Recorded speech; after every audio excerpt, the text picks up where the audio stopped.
I've been going through a rough time with my family. I turned 18 last week, and my dad thought it was the right time to kick me out. My mother passed away when I was 3 years old in an unfortunate accident. Since then, my dad has had a long list of girlfriends and failed relationships. Even as a kid, I'd never seen him without a woman in the house. I had a nanny to look after me during the day while my dad was at work, and whenever he would come back, his girlfriend at the time would be with him. He cut ties with my mother's family after her passing because he didn't see the point of keeping in touch with them. I assumed they didn't want a reminder of the tragedy, so they didn't claim custody to be able to visit me either. Growing up, it was just me and my dad, but he never seemed very interested in being a father to me. He mostly spent his time either working or hanging out with his girlfriend, whoever it happened to be at the time. I tried really hard to get along with him as a kid, but I never received any love and affection from him. He just did the bare minimum for me, so I gradually learned to expect nothing at all. That was my childhood, lonely and kind of sad. But thankfully, I still had my grandfather to keep me company. Unfortunately, he couldn't take me in because my father didn't want to give up custody. Sometimes he'd visit me, and at other times I'd go to him. But my father made sure very carefully that I didn't end up spending more than maybe 3 or 4 days at his place. My visits to my grandfather were regulated by my dad, and I still don't know why he was so finicky about it. I don't know why my father wasn't willing to give up custody, even though he treated me coldly. As I got older, I began to rebel because I wanted to spend more time at my grandfather's place. Obviously, it was because my grandfather showed me more love and affection and actually seemed to care about me beyond just the basics. But my father wasn't willing to let me, and even when I brought up how my grandfather treated me infinitely better than he did, my father would still say that at the end of the day he's my dad and whatever he says goes. My grandfather tried to get my dad to treat me like his own kid several times, but nothing ever changed, nor did he let me move out and live with my grandpa. So even in my teens, I had to continue living with my father. That was pretty much the worst phase of our relationship, and things only got worse after he met my current stepmother, Veronica. Veronica used to be our neighbor's niece who'd been living with our neighbor until her company was able to provide her with proper accommodation. But then she and my dad started going out, and they got married about a year ago after almost 8 months of dating. My dad seemed to dislike having me around, but never did anything about it until Veronica came around. And then the both of them turned pretty vicious towards me. Veronica had it in for me ever since the first day, and I had no idea why. It's not like I'd done anything to her, and in fact, I'd always tried to be very nice to her. But she hated my guts. I guess it had something to do with the fact that I was my dad's son from his previous marriage, and she couldn't stand the fact that I was still around because that was just a reminder that my dad had been married before or something. But that's just my theory of why she hated me so much. Maybe she just didn't need a reason to hate me, and that's the kind of person that she was. I don't know. The bottom line was that she hated me, period, and my life got a lot worse after she started dating my father. She'd make it a point to be as horrible to me as she possibly could whenever we were in the same room. She practically treated me like a housekeeper or something and would make me do all the chores, even though we had a maid, and my dad never said a word against it. I felt like Cinderella in my own house. Once she moved in, she not only made my dad stop giving me money for going out with my friends, but she also convinced him that I was old enough to get a part-time job and make my own money. So I had to get a job after that, which was a much easier alternative than begging my dad to treat me like a human being. It was horrible because Veronica seemed bent on making my life a nightmare at my father's house, and I couldn't wait for the day that I could finally go away to college and move out of this place. I did tell my grandfather about the way I was being treated after Veronica moved in, and he told me that he'd talk to my father about it and do something. But things never changed, and after a while, I just gave up hope that maybe my grandfather would be able to make things better for me. I would vent to him, and he'd listen to me patiently, but that's all that happened, and things never changed. After a while, I just accepted that I had to deal with my dad and Veronica, until I was able to afford to move out of this place. Then, about a week ago on my birthday, I was planning on going out with my friends and celebrating my 18th by buying a couple of beers and having a fun night. I've been saving up money for a while so I could splurge. But then my dad and Veronica decided that they had terrible news to give me, just so they could ruin my birthday. On the morning of my birthday, they told me that I needed to leave the house and find another place to stay. They told me that they were evicting me since Veronica had found out a couple of weeks ago that she was pregnant, and they wanted to use my room as a nursery for the new baby. My dad told me that they had come to this conclusion after a lot of thought, and they would rather that I did not beg or act all prophetic, so they'd reconsider because that would just ruin their happy mojo. Veronica told me that since I was an adult now, I needed to look out for myself, and this could be the start of something great. She tried her best to sound concerned and hopeful, but all I heard was a conniving snake trying to get me kicked out of my house. I tried to tone down the panic that I was feeling and decided to be rational with them, because I knew that crying, kicking, and screaming weren't going to get me anywhere with these people.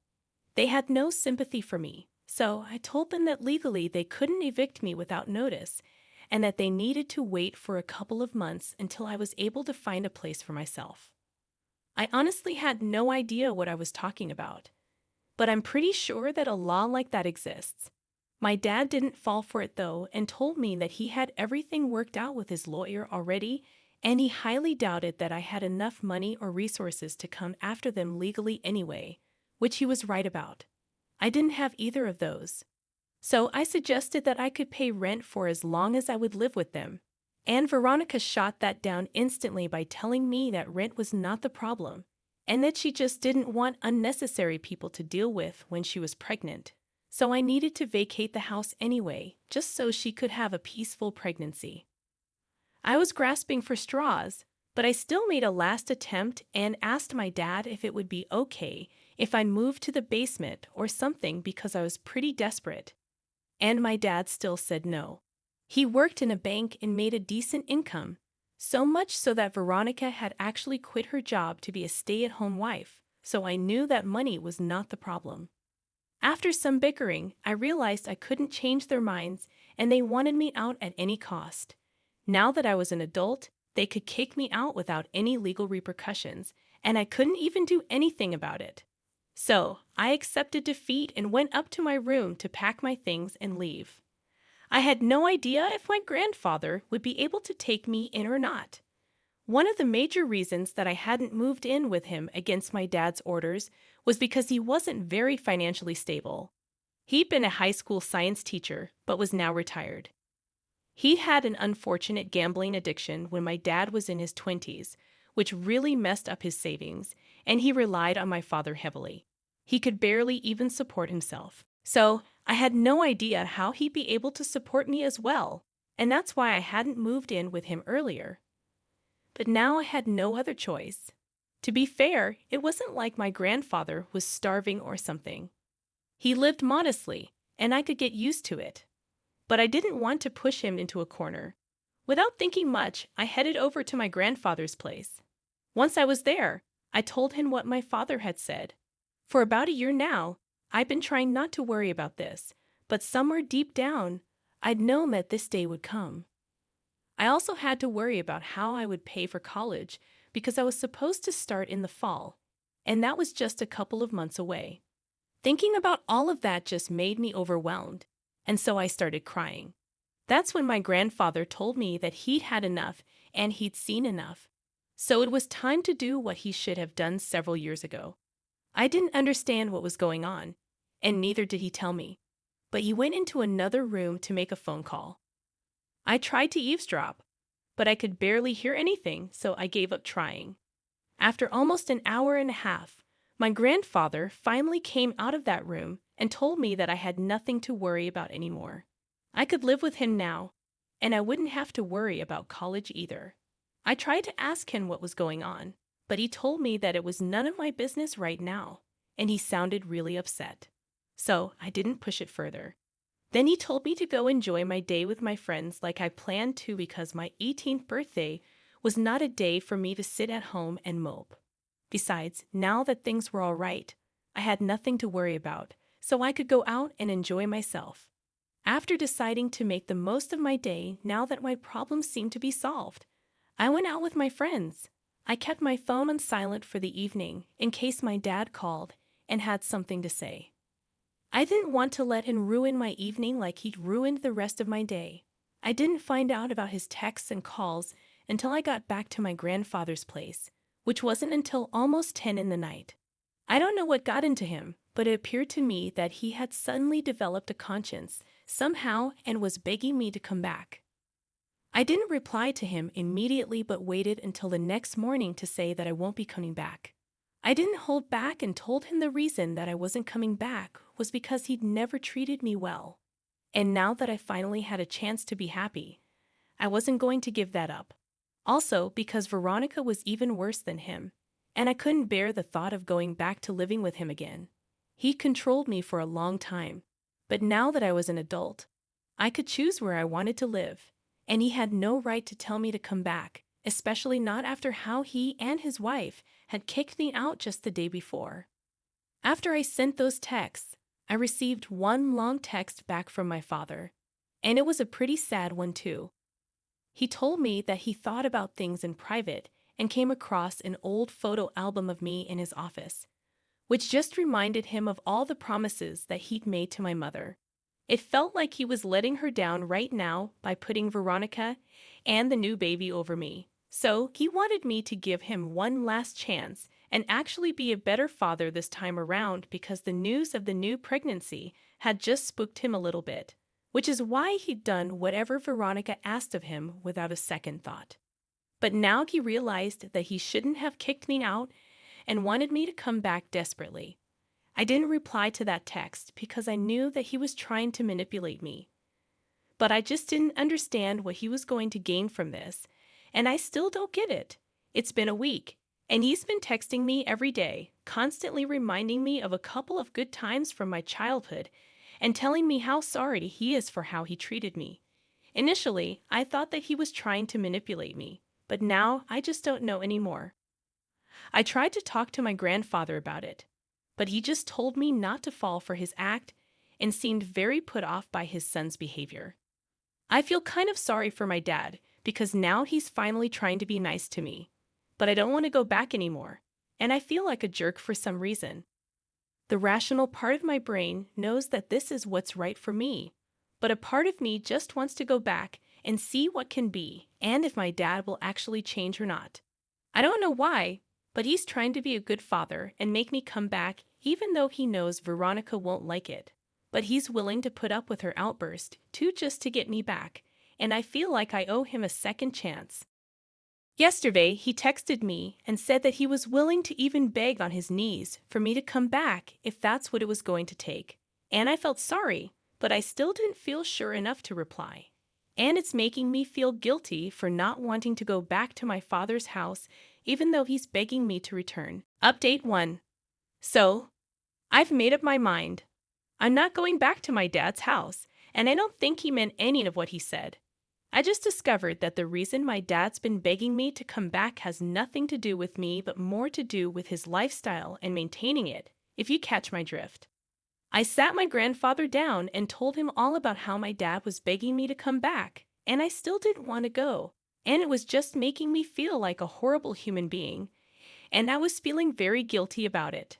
I tried to talk to him about this before, but he just told me not to fall for it and left it at that. This time, I felt like I needed to get all of this out of my system, even if he wasn't any help.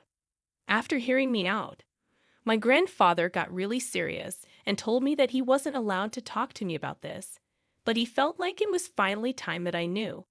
He then told me that ever since I was a kid, my dad didn't have to pay for anything to do with me, and that it was all my mother's family contributing and funding my upbringing. Now that I've been kicked out of my father's house, my grandfather had spoken to my mom's family and told them about how I was being treated, which is why they decided that I must now live with my grandfather. They were pretty pissed off at him as well for allowing this to go on for so many years and never saying a word about it. but now they insisted that I live with my grandfather. My dad didn't know about any of this and found out only a couple of days ago after he kicked me out. And my grandfather told him about this. My grandfather was the bridge between my mother's family and my dad and had been passing the money to him, which my mother's family would send. My dad always assumed that it was my grandfather funding everything, and my grandfather never corrected him because he knew that my dad didn't like my mother's side and wouldn't take money from them, which would, in turn, affect me because my dad was never willing to spend money on me. So he kept it a secret and pretended like he was giving my dad money to bring me up. My mother's family was pretty rich, so it was like huge amounts of money, which is probably why I went to a private school for so long, because my dad would never have wanted to spend money like that on me. Unfortunately, after my dad married Veronica, he started keeping those funds from me and forced me to get a job just so I could afford even basic things like going out once in a while and buying clothes and shoes that I desperately needed because I'd outgrown the previous ones. I mean, I know it's not exactly like he was depriving me of food or anything, but it still felt pretty bad. My grandfather still didn't tell my mother's side anything because he was afraid of the consequences and didn't know what they would have to say about this, so he just kept it all quiet. But once I got kicked out, he realized that he had to speak up for my sake and finally told them the truth. I was mad at my grandfather for never telling me about any of this, but then he told me that he had no option but my mother's family wanted this to be a secret. Apparently, they didn't want me to know that they were the ones paying for everything because then I'd probably want to meet them. And they didn't want to meet me, not because they didn't like me, but only because they said that I looked too much like my mother and they couldn't bring themselves to do it. So it was more of an emotional reason than a practical one that stopped my grandfather from telling me anything. I was a little mad at him for never stepping up and telling them how my father and Veronica were treating me as well. But he said that he was afraid that if he spoke up about it, my mother's family would intervene and have me taken away from them, and then he'd never get to see me again. It was an irrational fear, but he was still afraid of it. We talked things out, and I have to admit, I'm still trying to process a lot of it, but at least I know the truth now. And I'm definitely not going to fall for my dad's manipulation because he's only trying to get me back so my mother's family will continue sending him the money, and he can use it for his benefit. I knew that his new avatar was too good to be true anyway, so I'm not too upset about any of this. Update 2. So after learning the truth about why my father was so desperate to get me back, I blocked him. It's been a couple of days since then, and since he can't contact me, he started using Veronica's number to text me. Even she called me to let me know that I was being horrible to my father. I didn't have her number saved, so I accidentally answered the call. As soon as I heard her voice on the other end, I wanted to hang up, but curiosity got the better of me, and I stayed. She pretended like she was crying and told me through mock sobs that my dad was really upset and she couldn't see him like this, especially in her condition, as if she had a disease or something. I told her that I wasn't interested in speaking to her, and she handed over the phone to my dad, who was about to say something. But I cut him off and said that he could drop his little act now because I knew the truth, and I wasn't going to fall for it. He said that he didn't know what I was talking about, so I told him that maybe my mother's family could explain better, and then hung up and blocked Veronica's number as well. It was pretty satisfying to hand it back to them, and my grandfather thinks that I dealt with it well. In other news, I spoke to my grandfather, and I told him that I really wanted to meet my mother's family, even though I knew that they didn't want me to meet them because it was hard for them to see me. But I just had to see these people and thank them for everything that they did for me. It was a little difficult, but my grandfather finally managed to convince them to fly down here and meet me for the first time. I have seen pictures of my mother's family, her parents, and her older brother, but I guess meeting them is going to be very, very different. I don't know what to expect, and there's still a couple of days to go before I have to see them. But I'm excited, and I know that no matter what, they're going to love me. And even though this is my first time ever seeing them in person, I know that I'll love them too. Update 3. Hey, I'm back from my first meeting with my mother's family, and I'm happy to say that it went well. My grandfather was there with me every step of the way, and I'm glad for it because I was pretty nervous. My other grandparents were also lovely people, and my uncle was actually just the same person as I am, but just a lot older. All of us cried a little when we saw each other, which was pretty awkward for the other guests at the restaurant to see. But we didn't care. We were just so happy to meet each other. Once we got over the emotional part of the meeting, they started asking me about my life and interests, and I told them everything. They actually seemed to be interested and cared about me. They also told me that I didn't need to worry about my college funds because they had it all planned out but had forgotten to mention it to my grandfather. That was a huge relief as well. We had a great time overall, and we're going to meet a couple more times before they fly back home next week. They promised me that we're going to meet every month, and they'll either have me fly out to them or they'll come to me. But we definitely will catch up every month, and I'm really happy about it.